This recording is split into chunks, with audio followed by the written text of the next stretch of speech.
somebody who's maybe his mental process is kind of very frantic and needs the stimuli. Sure, yeah, that so makes that sense. this is one way to You do may that. be right. The other thing I was thinking about is that he's probably tired of meeting up with his brothers, and anytime they're like, "Oh, you want to come over for a pizza party?" He's like, "Oh, sorry, I got to record a podcast." Right. So I'm You might be talking right. to the Premier China. Now, as you point out, there's more than one Baldwin brother. There's more than one Baldwin brother who are in the public eye, who have been actors, film, TV.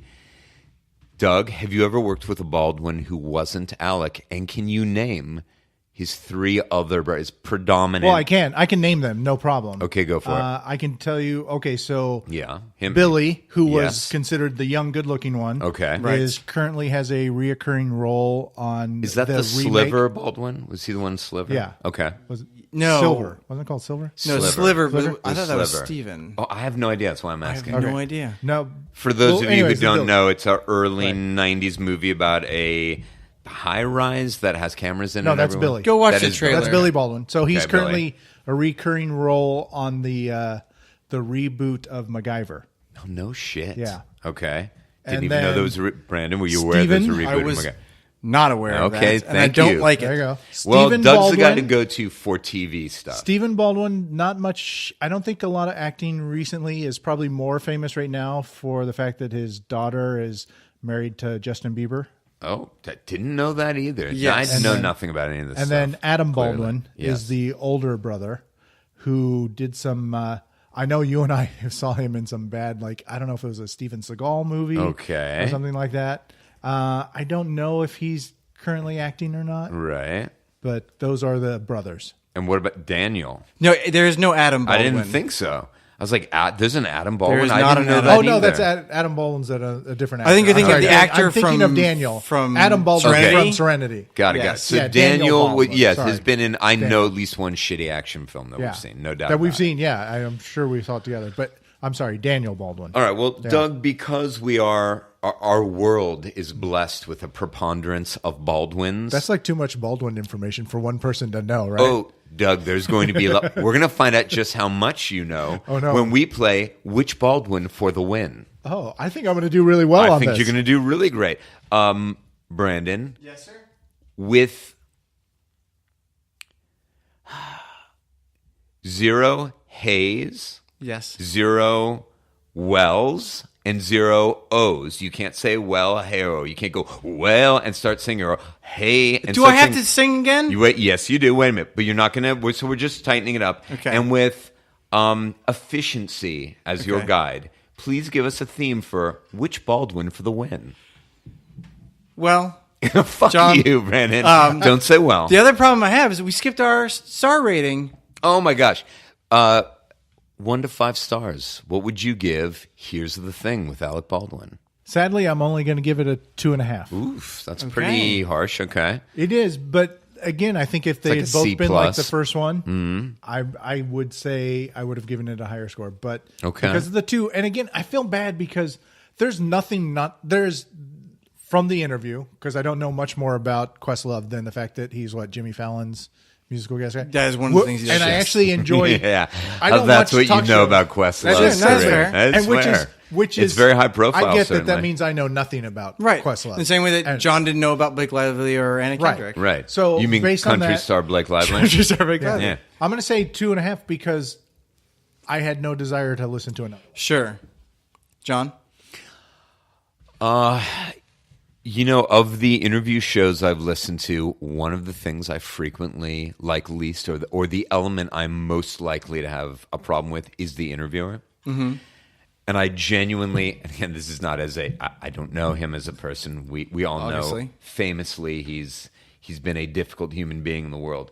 But as a media persona, in other words, a comedian and sketch writer and comedian who pops up on Saturday Night Live. And guy's been a movie star over the years, and Long et cetera, time. et 30 cetera. Rock. Great turn in 30 30 Rock. Rock, absolutely fantastic. One of the best Let's not characters talk in- too much about it, though, because it may creep up in Which Baldwin for Oops. the win. It's all right. I think that Doug knew. I think he does, too. I'll admit it's the easiest question there. I love Alec Baldwin as a figure, as an actor, as a Sure, comedian. sure. I love him. and I enjoy hearing him. I think he's got a rapier wit. I think he's incredibly funny. I think he's really smart. Again, I think he's a polymath. I think he's talented in a variety of ways. So I actually really enjoyed the show, and because I listened to more episodes, Right. I'm probably not going to go back and listen to a great many of them. I may skim through and see if there's some more folks I want to know more about. Right. And again, it'll be because I want to know more about the interviewee. But I'd give it, I'd say 3.75 stars. Okay. Almost close to 4 stars for me, yeah. I am kind of splitting the difference. It's like a 3 for me.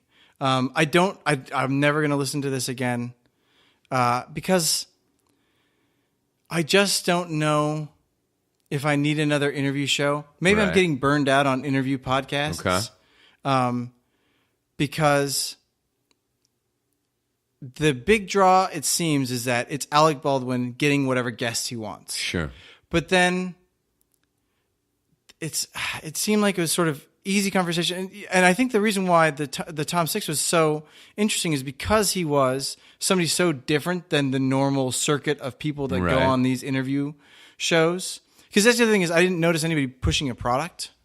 Unlike a Joe Rogan or unlike some of the other interview shows where somebody seems to be there to push a book or a movie or whatever. Right. Alec Baldwin was just getting people to talk. I don't know. Sure, Did you find anybody was Roger Daltrey pushing like a greatest hits of the Who or something? Not like at that? all. Yeah. He was there because obviously he was a member. He's the front man of one of the most important and essential rock bands Right. to ever exist. Right. And was apparently hugely important to Alec Baldwin. This Right. is the Who we're talking about, of course. And was absolutely just talking about their history. And it was really interesting. And a band that I also, I love the Who, as do you, and we know Sure. a great deal about the band and learned 100 things that I didn't know. Oh, that's Just cool. Great little stories from their rise, basically, how the band came together, how they became a mod band. Right. Okay. Well, I mean, maybe Well, it's what's your star rating? it's a 3. 3 stars. Okay, 3 so I have a stars. question for you Yeah. going in. I know just in general you respect Questlove and think he's interesting and funky and, again, a polymath as well. Correct. Were you, when you sat down and went, all right, I'm going to listen to this Questlove interview, were you genuinely excited to learn more about Questlove, or did it not really matter to you? No, I was not. And I probably was a little bit more interested to listen to it, but it ended up being a lot less about the music and a lot more about his fascination with Soul Train and things, Right. which are parts of his life. They're important. Right. And I also was quite bored, actually, during a lot of the interview. It was a boring interview. So I'm wondering if it was someone you were more interested in, just for that reason alone, if you would have liked it quite a bit more. Because if it's somebody talking about their life and you're like, I actually don't want to know more about this person, you're going to be really bored for an hour. I think that what the great interviewers, David Letterman, Conan O'Brien, Stephen Colbert, can do is take a person who is not a particularly interesting person and find the right questions to get them excited about what they're talking about Right. to make it so that it's interesting for anyone listening. And I don't know if Alec Baldwin has those skills. But if it was audio only and it was an hour long, do you still feel Colbert could do it? You know, they've got sometimes 8 minutes, 12 minutes on their shows. They're in and out so fast. Very true. So one of my favorite things that I've ever experienced was listening to a conversation between Stephen Colbert and Neil deGrasse Tyson. Okay. Where Stephen Colbert asked really incredible, pointed, interesting questions. And Neil deGrasse Tyson obviously is fortunately... And Neil deGrasse Tyson asked Stephen Colbert up to his apartment for wine and held his hug too long. Not during the interview. Okay, good. Although there have been rumors that I cannot corroborate, but will Look, say by are the end true. of this podcast, literally every Everyone. male that we like will be involved in a Me Too scandal. I was thinking that I'm so glad I don't drink anymore because I'm sure when I was drinking I did a lot of stupid shit. I mean, I never once in all the I don't think I ever times did anything- that I saw you drunk. Did you Assault right? level, but I'm sure I say stupid stuff I'll all tell you the this time. though, and this is not for a bit. This is true, and you know it's true. I wanted to assault you so many times when you were drunk.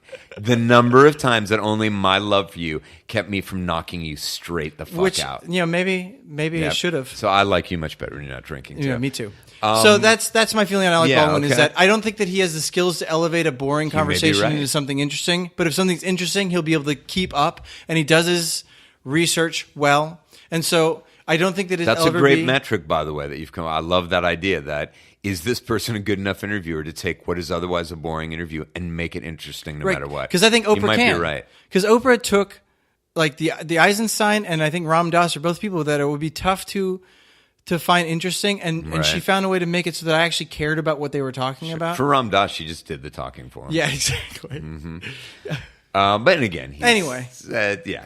But you know how we felt about that. I did want to mention one of the 1-star reviews. Yes, please. Just because I always find it interesting because, of course, we're a show that people can review and you can really harm somebody with the one. Thank God we haven't gotten a 1-star yet, although we've gotten close. I am going to address that really quick. Just a quick request to our audience that's very specific.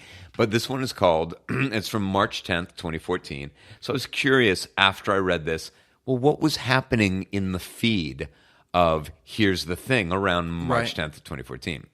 It's titled They Cut Funding, and it's by Al L. I realize if you're going by Al, and your last name begins with an L, and you just want to, you don't want everyone to know exactly who you are. You put Al L, you just sound like an Israeli airline. Right.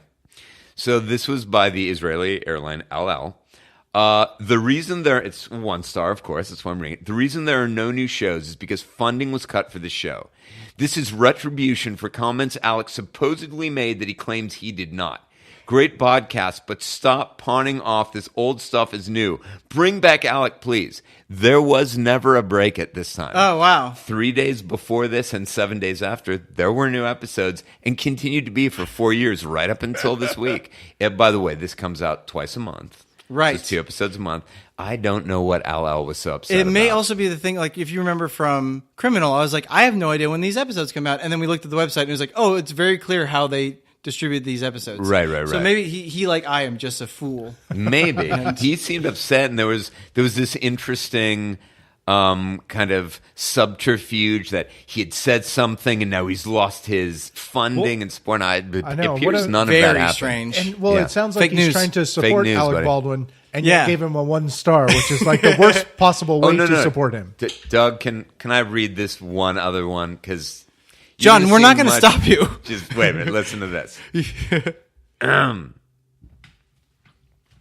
Okay, so I need to find this one because I live in fear of this happening to our show.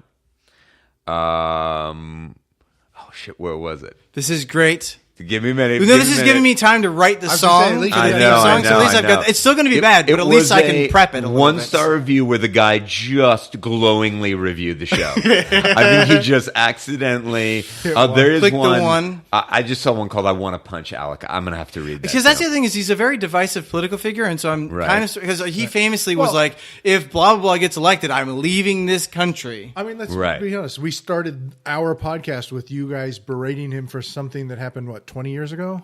Is that how long ago? Oh, this episode. Yeah. Oh, yeah. I mean, and that's the thing is that Alec Baldwin has had a long and colorful, career in film and in, his personal life. And so it's hard to forget those things in the same way that like I'm constantly thinking of the Christian Bale. Good for you. Right. You're a nice guy, but you're never going to work in this town again. I'm fucking doing this acting. You're going around fixing lights.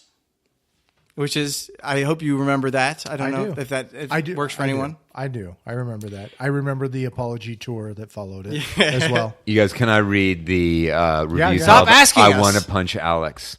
Sorry for being polite, Brandon. Hey, Brandon, shut the fuck up while I read this review called I Want to Punch Alex. I like what he did, too. First, he calls him Alex. That's not me misreading. Wrong name. So, huge fan, clearly. Merman22, big fan. This is from October of 2012, which I thought the show hadn't started until 2013. Maybe just the ones currently available on iTunes. Maybe we got to go behind the paywall to get the others. I want to punch Alex in the face. That's the rest of it. I did like lip smacking and other mastication noises that served as bed music for the latest episode. I mean, it's not a very detailed review of the show, but he's enjoying some ASMR. Guys, I'm so sorry. I was unable because I went right to it earlier. I went, a 1-star. Maybe it'll be interesting. And I thought, it's starting very positive. And then all of it was very, it's like, I love it. I've always loved his other. There was no turn. And so I'm worried about that happening. Now, very quickly, we, of course, episode after episode, we really have been trying to make it exceedingly brief lately. We go, hey, just rate and review. It really helps us. We're kind of leaving it at that.